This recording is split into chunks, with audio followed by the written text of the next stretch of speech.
His insulin dropped from 19 to 7.4 in 90 days. No meds, just food.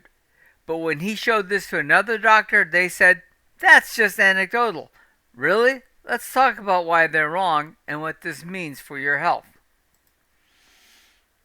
Hi, my name is Marc Bates. I'm a metabolic health coach. This is another in my question and answer series of videos. This one's titled, Your Doctor Will Call This Anecdotal Until They See the Labs. Okay, let's go to the question. David's transformation is striking. Insulin dropping from 19 to 7.4 in just 90 days. When you tell other healthcare providers, though, about these results like this, what's the most common pushback you get? And how do you respond to colleagues and to physicians who say, that's just anecdotal? Well, that's a great and it's an important question because this is where the real battle is, not just with metabolism, but with medical culture itself. When cases like David's are shared, where fasting insulin plummets, symptoms resolve, and medications become unnecessary, the most common pushback from healthcare providers falls into two predictable buckets. The first one is, that's just anecdotal. What they really mean is, it sounds impressive, but it's not a randomized controlled trial, so I can't take it seriously. My response is, I agree.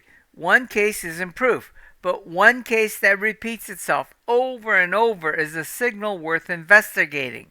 So I asked them, if you saw a patient's BP drop from 150 over 95 to 118 over 76 on a new antihypertensive in 3 months, would you dismiss it as anecdotal or would you trust the numbers and the outcome? Then I back it with literature. Low-carb diets have been shown to lower fasting insulin, HbA1c, triglycerides, and weight without calorie restriction. Virta Health's peer-reviewed study, or HbA1c, in the Framingham and Cardia studies. Okay? So anecdotes become data when repeated, are reproducible, and are physiologically plausible. 2. But LDL goes up on those diets. Yeah, this is a deflection defense. The provider ignores metabolic improvement and fixates on an isolated biomarker. My counter question is, are we treating the patient or the LDL particle? Then I walk them through context. If HDL rises, triglycerides drop, and CRP stays low, a bump in LDL, especially large buoyant LDL, is often a sign of improved metabolic clearance, not harm. ApoB and particle number matter more than LDL-C alone. And insulin resistance worsens LDL pattern B, the small dense type, which is far more arthriogenic than LDL-C, the large buoyant ones, right, the fluffy kind. In many patients, when insulin normalizes, the LDL profile improves in function, even if total LDL goes up modestly. My core philosophy for pushback: when I get resistance, I don't try to win. I ask, what would it take for you to become curious?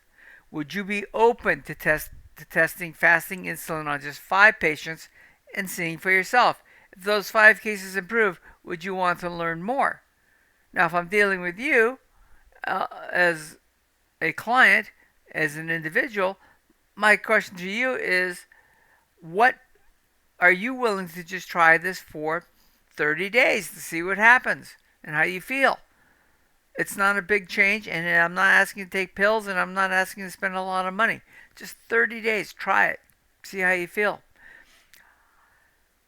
I offer to co-manage a metabolic case with many doctors, and I will be more than happy to give you all the information you need to take to your doctor so that they will feel more comfortable with this. Once again, I'm not a doctor.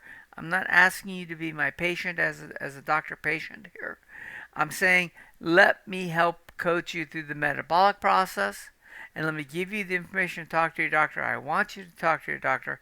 I want you to get their buy-in. Okay? But ultimately, Remember, I'm not prescribing pills, and changing the diet you're going to eat, unless you have some serious medical issues that prohibit it, is up to you. It's not up to your doctor. Okay? But remember, your doctor wants to help you. So when people feel heard, they are more likely to open their minds, not just their prescription pad. So when these doctors hear that you're talking to them, but you're not arguing with them, they'll be better about it. Okay? Final thought. The system favors pharmacology and pathology. That's just the nature of the medical establishment today. But insulin resistance doesn't need another pill.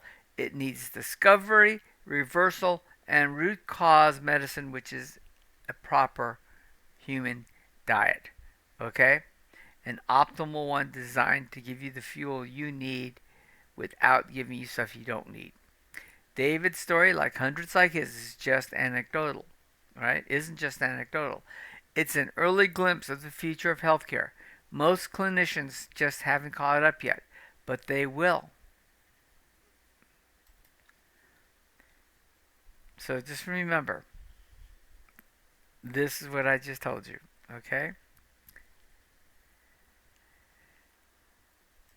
If you like this, if you know someone who could make use of this information, like, share, and subscribe, okay? But thanks for watching. Leave questions, leave comments. If there's anything that you want me to explore for you, this is a community. I'm here to help provide you answers. Let me know what it is you're looking for, and I will look into it. And I'll try to produce a video right away for you. Thank you very much.